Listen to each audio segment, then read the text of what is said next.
All right, thank you for joining us today. This is Viewpoint Ministries podcast, and this is the time when we get to, take a quick look into a particular topic for the day. And for about 5 minutes or thereabout, 5-10 minutes, we will look at this particular topic, and we will get to have a quick understanding of what it is. Now, of course, I want you to pay attention even as we do this. Yes, my name is Solomon Oluwabiyi, and I'm glad to be your host today. I'm going to bring our guest on right now. Miss Tiffany, welcome to this platform and thank you for joining us today. Thank you for having me. All right, so all of our viewers, Miss Tiffany is the founder and the CEO of Excel and Excel platform. And right there on the screen, you can see, and for those who are going to be listening to this on audio first, it's like Excel, excellence, okay? Excel, EXCELEX is in X-ray, HALE, okay? So she founded it on a personal body to let go of anxious toil and begin embracing God's design for work and rest after her first-hand experience of the effect of neglecting this design. She realized working to exhaustion does not equate to excellence, and since then, she's been committed to embracing God's design for work and rest while empowering others to do the same. Again, thank you for joining us today. Super excited to be here. Thank you for having me once again. Nice. So today we are going to be talking part of the leadership on this side, and it is the role of Christian leaders in our society. And for the purpose of those who are listening to this on audio, or if you're watching this as video, we just ended a live program on Let's Talk About Jesus. So if you go to YouTube and you type in Viewpoint Ministries, look for today's program. That is where we have this conversation about the challenges and responsibility of Christian leaders. That's the clip you want to look for. Okay, so this is kind of like offshoot of that particular topic. And so, Stephen, I want us to look at the role of Christian leaders in our society. When John Maxwell says everything rises and falls on the leader. When Jesus was here in a bodily form, and people gathered together to listen to him, after he finished. In some occasions, he will make sure that the people, get filled. He makes sure that the people eat. And actually some people were looking for him because they know they will eat. Because they wanted to eat. And so you can see him in that place where he doesn't like people to go hungry, where he makes sure that he takes care of people's need, not just in spiritual. You can see his sacrifice, dying on the cross. You can see his authority when he entered the temple, the synagogue, and he chased out those who were selling and buying. Well, what do you say the role of Christian leaders in our society in these days and age? Over to you. Yes. I love that you started off with the example of Jesus and just how he lived his life. He was very people first, like he submitted himself to God and had a heart for the people as well.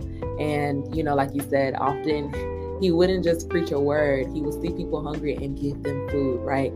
There's different cases where he would heal or raise somebody from the dead and say, okay, get them something to eat. He cared about the whole person, and that's what a Christian leader should be in this society. Those are the leaders we need. Those who don't just have great skill, right, and knowledge, but those who have an upright heart, a heart of integrity, a heart that is yielded to God and cares for the people. I think that's super, super important.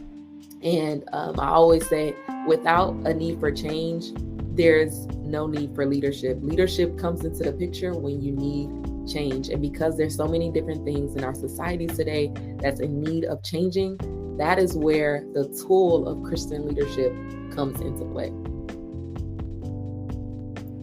So without a need for change, there is no need for leadership.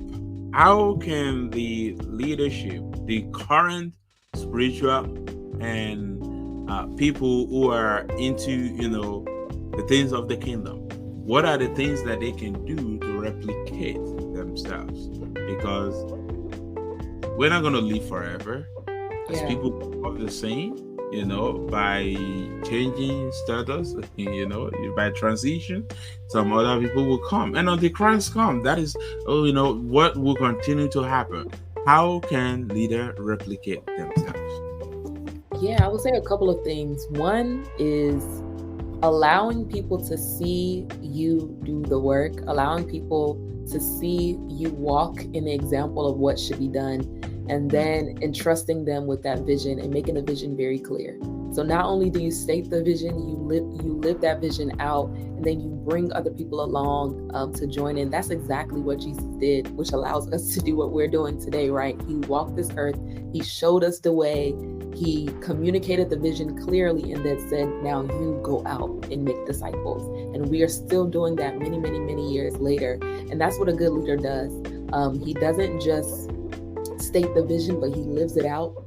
Jesus set the pace. Before he asked us to do something, he showed us how it's supposed to be done. Before he asked Peter to walk on water, he was walking on water with Peter at that time as well, right? And so as leaders, we have to not just state the vision over and over again so people can understand it, but bring them along, allow them to be a part of it, live it out yourselves. And the last example I will share is Moses. Moses was a leader in his day and age who was struggling with that mindset of just doing everything on his own. But his father-in-law hopped into the scene. This story can be found in Exodus 18 for anybody who's interested in studying it more. But his father-in-law hops in the scene and is like, listen, Moses, you have to delegate. You have to allow some other people to be leaders as well. And so what Moses began to do is pick out people who didn't just have a capable, the skills that are needed, but they also had an honest heart and they feared God as well. And then he started trusting them with responsibilities. And so I think as leaders, not just stating the vision and living it out yourself, but bringing in some other people and allowing them to have some leeway and some opportunity to walk in that as well. So, as we round up today, what then happens when people are not winning? It's a different thing for the leader to want to bring people on board, to want to train people for the time to come. What happens when people are not winning to do so? How can the leader handle that? Yeah, when people are not willing, I think sometimes you want to understand, why are the people not willing? Could it be a disconnect in what the vision is, or is it a lack of clarity to what the goal here is? And if you find that it's because things are unclear, as the leader, your job is to re-communicate the vision in a way that is clear so that the people you're leading actually want to be led and follow along. Wow. Very powerful. So, thank you so much for making it today with us here on this podcast, Max. And thank you so much. We hope to have you very soon back again. Thank you. Thank you. In the studio, and I will be right back. And to all of our viewers, well, you have listened to our guest today, and again, I will encourage you to go back and actually watch the live program we had, where we talk about the challenges and responsibility of Christian leaders. Then, of course, on this side, we've just looked at the role of Christian leader in our society. And before I leave today, I want to leave you with this word from Oswald Sanders in his book, Spiritual Leaders. He says, above all else, spiritual leaders require spirit-filled people. Other qualities are important. To be spirit-filled is indispensable. That is, there is no other way out of that. A person can have a brilliant mind and possess artful administrative skill, but without spirituality, he is incapable of giving truly spiritual leadership. I hope that you take this week to examine your leadership characters and your leadership attributes. I hope you will take this time to take a look at some challenges that you are facing. I hope that you will take this week to re-examine even yourself as well, to see what are the things that you can put in place. How can you ensure that these things does not hinder you, that it goes to another generation, and continues like like that until Christ comes. Well, this is where we're going to be handing it today. I remain your Solomon Oluwabiye, and until next time, remain blessed. Don't forget though to follow us on all the social media platforms at Viewpoint Ministries, and of course get to listen to our podcast on any of the podcast of your choice, Apple, Google, Amazon, and until next time, remain blessed. Have a wonderful day. Bye for now.